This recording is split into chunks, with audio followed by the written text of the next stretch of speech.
उत्तर प्रदेश के एक छोटे से शांत गांव रामपुरा में ये अजीब और डरावनी घटना कई साल पहले हुई थी। खासकर गांव के बाहर जो कच्चा रास्ता जंगल से होकर गुजरता था, उसके बारे में लोग कहते थे कि वहां रात में अजीब चीजें दिखाई देती हैं। कई लोगों ने दावा किया था कि उन्होंने उस रास्ते पर रात के समय किसी अजनबी आदमी को लालटेन लेकर खड़े देखा है, जो धीमी आवाज में मुर्गे बेचने की आवाज लगाता है। गांव में रघु नाम का एक गरीब किसान रहता था। रघु बहुत मेहनती था, लेकिन किस्मत उसका साथ नहीं देती थी। कई सालों से उसकी फसल खराब हो रही थी। कभी बारिश ज्यादा हो जाती, कभी बिल्कुल नहीं होती। उसके घर की हालत इतनी खराब हो गई थी कि कई बार उसे उधार लेकर घर चलाना पड़ता था। उसकी पत्नी सीमा भी दिन रात चिंता में रहती थी। एक दिन शाम को जब दोनों घर के बाहर बैठे थे, तब सीमा ने कहा, सुनो जी, अगर हम मुर्गे पालना शुरू कर दें तो शायद कुछ कमाई हो जाए। गांव के बाजार में मुर्गों की कीमत भी अच्छी मिलती है। रघु को ये बात ठीक लगी। उसने सोचा कि खेती के साथ अगर मुर्गे भी पाल लिए जाएं, तो शायद घर की हालत थोड़ी सुधर जाए। अगले ही दिन रघु बाजार गया और कुछ छोटे छोटे चूजे खरीद लाया। उसने अपने घर के आंगन में उनके लिए एक छोटा सा दड़बा बना दिया। धीरे धीरे वे चूजे बड़े होने लगे और कुछ महीनों में रघु के पास कई मुर्गे हो गए। अब वो हर हफ्ते कुछ मुर्गे बाजार में बेचने लगा। इससे उसकी आमदनी थोड़ी बढ़ने लगी। रघु और सीमा दोनों खुश थे कि आखिर उनकी मेहनत रंग ला रही है। लेकिन एक रात कुछ ऐसा हुआ जिसने रघु की जिंदगी हमेशा के लिए बदल दी। उस दिन रघु बाजार में मुर्गे बेचने गया था। बाजार में भीड़ ज्यादा थी, इसलिए उसे घर लौटने में देर हो गई। जब वो गांव की तरफ वापस चल रहा था, तब रात के लगभग 10 बज चुके थे। आसमान में बादल थे और चांद भी साफ नहीं दिखाई दे रहा था। चारों तरफ गहरा अंधेरा था और जंगल से झींगुरों की आवाजें आ रही थीं। रघु थोड़ा डरते डरते जंगल वाले रास्ते से गुजर रहा था। अचानक उसे आगे हल्की सी रोशनी दिखाई दी। ऐसा लग रहा था जैसे किसी ने लालटेन जला रखी हो। रघु थोड़ा रुक गया। उसने सोचा, इतनी रात को जंगल में कौन हो सकता है। धीरे धीरे वो आगे बढ़ा। जैसे ही वो पास पहुंचा, उसने देखा कि सड़क किनारे एक आदमी बैठा हुआ है। उसके पास कई मुर्गे रस्सी से बंधे हुए थे और वो धीरे धीरे आवाज लगा रहा था, मुर्गे ले लो, ताजे मुर्गे।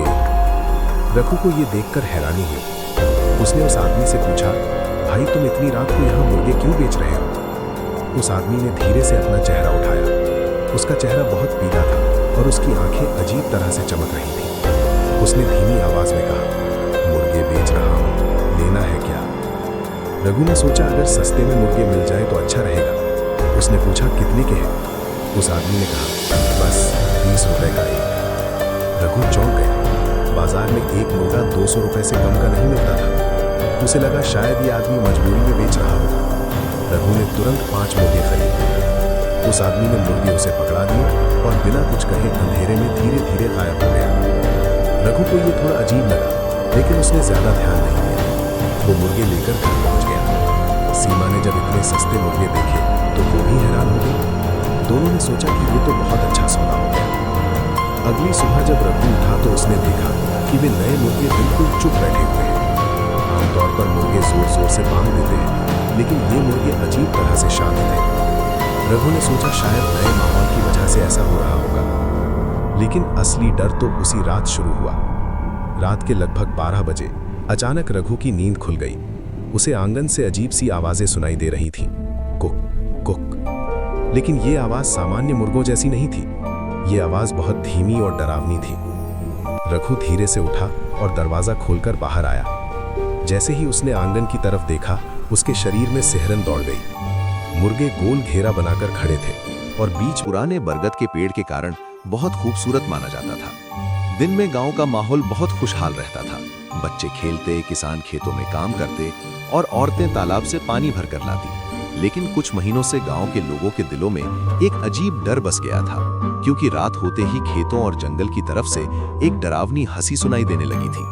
लोग कहते थे कि गांव के आसपास एक भयानक भूत घूमता है, जिसे सब स्माइली भूत कहने लगे थे। एक रात किसान रामू देर तक खेत में काम करने के बाद घर लौट रहा था। आसमान में बादल छाए थे और चांद की रोशनी बहुत हल्की थी। रास्ता सुनसान था और हवा अजीब तरह से सरसराती हुई चल रही थी।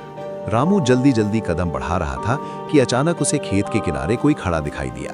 पहले उसे लगा कि शायद कोई गांव वाला होगा, लेकिन जैसे ही वो थोड़ा पास पहुंचा, उसका खून जम गया। उसके सामने एक भयानक आकृति खड़ी थी। उस आकृति का चेहरा पूरा हरा था, जैसे सड़ा हुआ हो। उसकी आंखें चमकीली पीली थीं, जो अंधेरे में आग की तरह चमक रही थी। उसके बाल उलझे हुए थे, चेहरा घावों से भरा था और उसने एक सफेद शर्ट पहनी हुई थी जिस पर लाल लाल धब्बे लगे थे, जैसे खून के छींटे हो। वो दोनों हाथ ऊपर करके अपनी मांसपेशियां दिखा रहा था और अचानक जोर से हंस पड़ा। उसकी हंसी इतनी डरावनी थी कि रामू का दिल जोर जोर से धड़कने लगा और वो जोर से चिल्लाया, भूत! और बिना पीछे देखे पूरे गांव की तरफ भाग गया। अगले दिन उसने पूरे गांव को ये बात बताई, लेकिन कई लोगों ने उसकी बात को मजाक समझ लिया। कुछ लोगों ने कहा कि शायद वो थक गया होगा या उसे कोई भ्रम हुआ होगा, लेकिन उसी रात 2 और लोगों ने भी वही भूत देखने का दावा किया। अब गांव में सचमुच डर फैल गया। लोग शाम होते ही दरवाजे बंद कर लेते, बच्चे बाहर खेलना बंद कर देते और रास्ते सुनसान हो जाते। गांव के बुजुर्ग हरिदास दादा